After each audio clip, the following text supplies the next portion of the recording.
Assalamualaikum warahmatullahi wabarakatuh. Pak Ketua, pimpinan dan para anggota, Pak Dirjen, Pak Sekretaris Dirjen, Pak Direktur, para rektor, para profesor sekalian yang kami hormati. Pertama saya mengucapkan selamat sama Profesor Dr. Muhammad Ali Ramdhani yang telah dilantik sebagai Direktur Jenderal Pendidikan Agama Islam. Semoga dengan terpilihnya atau ditetapkannya Profesor Ali Ramdhani, pendidikan Islam di Indonesia semakin maju dan dengan amanahnya itu pendidikan Islam di Indonesia termasuk PTKIN semakin kompetitif di dunia pendidikan kita.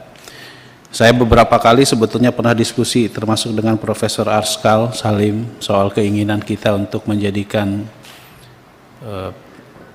PTKIN atau UIN yang ada di Indonesia ini setidaknya masuk dalam 10 besar dalam 5 tahun ke depan menjadi universitas terkemuka dari berbagai macam sudut penilaian atau pemeringkatan perguruan tinggi, baik itu misalnya webmetrik atau yang lainnya. Dan oleh karena itu maka memang saya kira tugas yang paling penting yang tadi kita sempat bicara di dalam ruangan adalah bahwa kita tantang Pak Dirjen untuk membuat semacam roadmap untuk 5 tahun ke depan, kira-kira PTKIN ke depan mau dibawa kemana.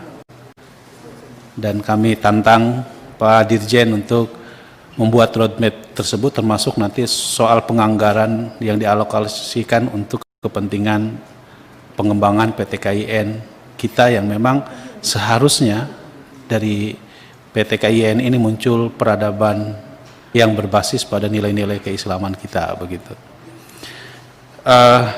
Ya harus kita akui bahwa saat ini ya walaupun saya tadi cek data-data webmetrik nomor 1 dari PTKIN memang UIN Bandung dan saya kira saya perlu mengucapkan selamat.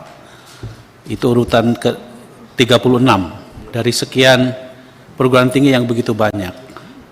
Yang kedua IAIN Jakarta urutan ke 45 Pak. Ya, dan yang ketiga UIN Surabaya urutan ke 62. Jadi loncatnya itu banyak. Dan yang menarik Pak Dirjen, IAIN Kendari itu IAIN Kendari loh.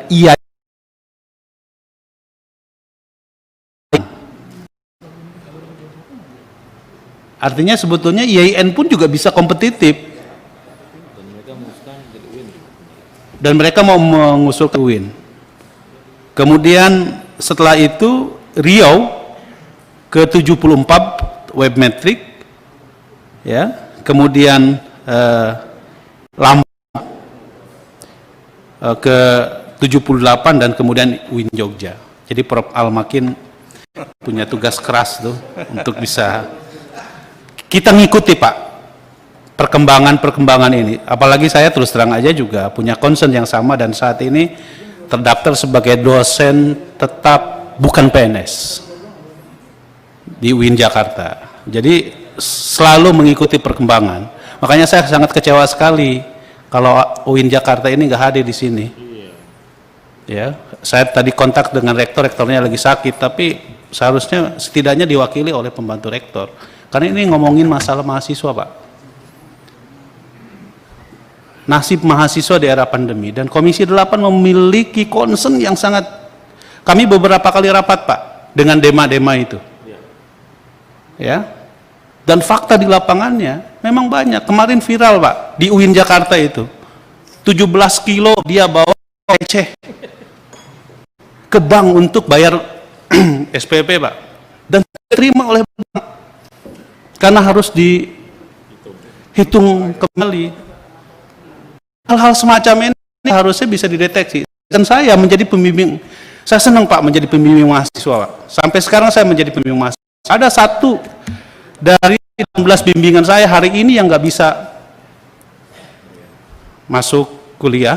Kenapa? Karena dia masih belum bisa bayar SPP Pak. Saya bilang kenapa nggak UKT. Nah, ini letak persoalannya. KMA 515 saya kira sangat terlalu umum.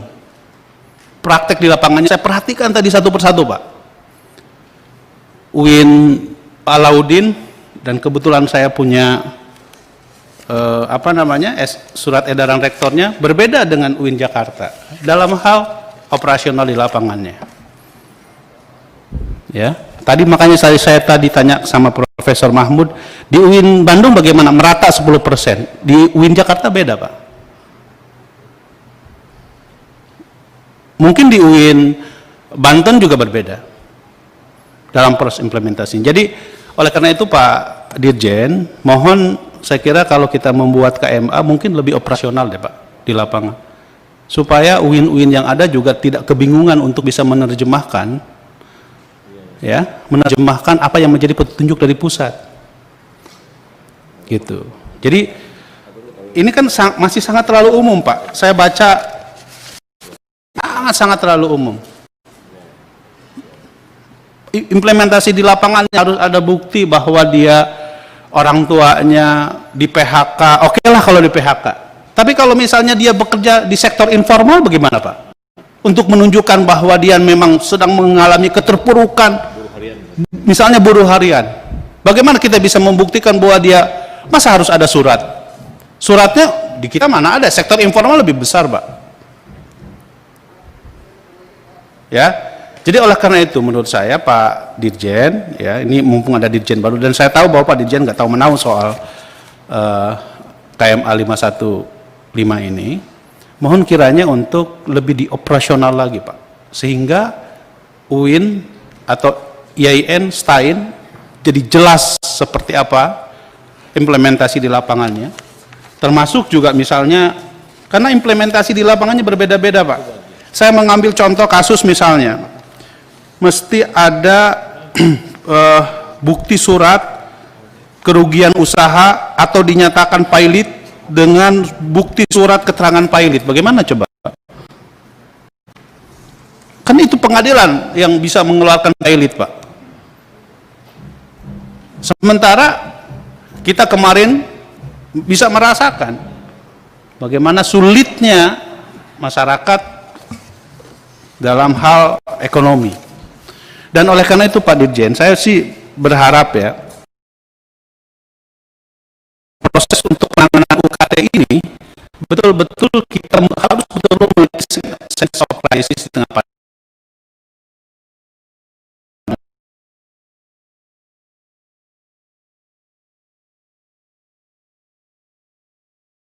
BOPTN, dan saya kira itu perlu perjuangan antara Pak Dirjen, Bappenas, dan Kementerian Keuangan. Masa orang usaha aja dibantu, ini orang yang mau belajar nggak dibantu? Kan insentif besar tuh Pak. Saya lihat secara umum COVID-19 ini, ya, untuk kepentingan COVID pemulihan ekonomi aja berapa triliun, hampir 600 sekian triliun Pak. Masa untuk insentif bantuan pendidikan di tengah pandemi, dan saya kira pemulihannya ini tidak akan sampai, masih sangat lama, mungkin 2 tahun 3 tahun. Jadi untuk itu, mumpung kita lagi membahas RKKL Pak, ya, di dalam rapat kita nanti anggaran harus dianggarkan secara khusus, kalau perlu BOPTN-nya dinaikkan masing-masing universitas, UIN, IAIN, STAIN ini, ya, gitu. Ya misalnya pemulihan ekonomi udah besar Pak sekarang ini anggarannya Pak. Saya kebetulan membaca ya, misalnya untuk pemulihan ekonomi saat ini, misalnya ya, saya ambil contoh misalnya, insentif usaha total untuk menangani kesehatan, pelindungan sosial, dukungan UKM, dunia usaha dan lain-lain itu 695 triliun Pak, untuk pemulihan ekonomi pasca pandemi ini. Pendidikan tadi seperti yang disampaikan oleh Pak Dirjen, tidak boleh berhenti di tengah pandemi, tapi pendidikan jauh lebih penting daripada segala-galanya. Nah, selanjutnya Pak Dirjen, saya mohon kiranya, karena Pak Dirjen bisa koordinasi lagi soal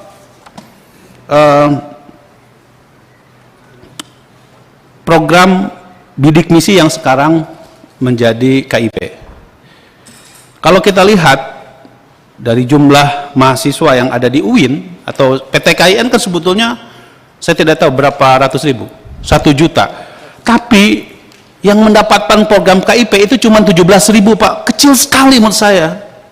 Padahal salah satu segmen dari PTKIN itu dan PTAIS itu, saya yakin mereka kelas menengah ke bawah. Nah, oleh karena itu perlu ditelusuri oleh Bapak Dirjen soal data dari mahasiswa PTKIN ini. Mungkin menurut saya 17.000 ini sangat-sangat kecil. Harusnya mungkin bisa 100.000 mungkin ya. Karena kita tahu kan, ya kita tidak bisa menutup mata bahwa PTKIN atau PKIN ini kan semua menurut saya segmennya kelas menengah ke bawah. Apalagi di tengah pandemi COVID-19 seperti sekarang ini, pasti banyak yang terdampak. Jadi oleh karena itu Pak Menteri lagi, Pak, ya moga-moga jadi Menteri lah juga ya, Pak Dirjen, ya, Pak Dirjen tolong, saya kira soal bidik misi yang sekarang berubah menjadi KIP ini agak diperbanyak deh Pak. Dan saya kira kalau koordinasi dengan Kementerian Sosial, karena DTKS-nya ada di Kementerian Sosial, mungkin bisa lebih banyak lagi Pak. Ya, mohon untuk menjadi perhatian Profesor Aliri Ramdhani ya. Saya kira demikian masukan saya. Terima kasih. Assalamualaikum warahmatullahi wabarakatuh.